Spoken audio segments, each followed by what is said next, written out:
ज्या वंशात रामचंद्राचा जन्म झाला त्या सूर्याच्या आनंदाला पारावार नाही। 1 महिना सूर्य जाग्यावर थांबला।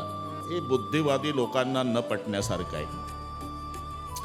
1 महिना सूर्य थांबला याचा वेगळा अर्थ आहे 1 महिना आनंदामध्ये कधी केव्हा कसा संपला हे अयोध्यावासी जनतेच्या लक्षात आलं नाही। याचा अर्थ 1 महिना सूर्य थांबला। आता आमच्या इथं केदार सेठ बसलेले आहे, वारी जवळ आली। तारीख तिथी वार वेळ साल महिना दिवस न विसरलेला मारवाडी समाजाचा एक शेठजी वारकऱ्याच्या नादी लागून आळंदीला गेला। माऊलीच्या पालखी सोहळ्यामध्ये सहभागी झाला। पुढे पुणे, मग सासवड, जेजुरी, वाले, लोणंद। लोणंदला 1.5 दिवस माऊलीच्या पालखीचा मुक्काम असतो, आताही असतो। आणि बरेच लोक घरी पत्र पाठवायचा उद्योग करायचे त्या 1.5 दिवसात। आता पत्र राहिलं नाही, आता मोबाईल असल्यामुळे। पूर्वी सगळे पत्र लिहायला बसले लोणंदला, हा शेठजी बसला, याला तारीखच आठवेना। वारकऱ्याला विचारतो, वारकरी दादा काय शेठजी तारीख काय आहे? जन्मात तारीख तिथी वार वेळ साल महिना न विसरलेला शेठजी जर माऊलीच्या पालखी सोहळ्याच्या आनंदात 8 दिवसात तारीख विसरत असेल तर जगाचा बाप ज्या गावात जन्माला आला आनंदात महिना लक्षात राहील कसा?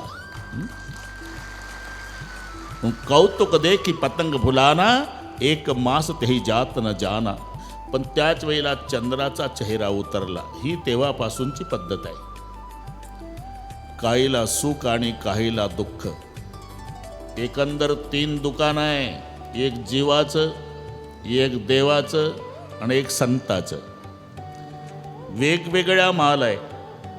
केवळ दुःख मिळतं हे जीवाचं दुकान, सुख आणि दुःख दोन्ही मिळतं हे देवाचं दुकान, आणि केवळ सुख मिळतं हे संत गगनगिरी महाराजचं दुकान।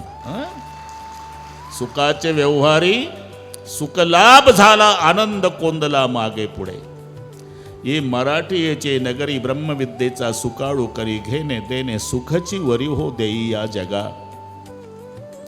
केवळ सुख सुख एक हेची ठाई बहुपाई संतांचे।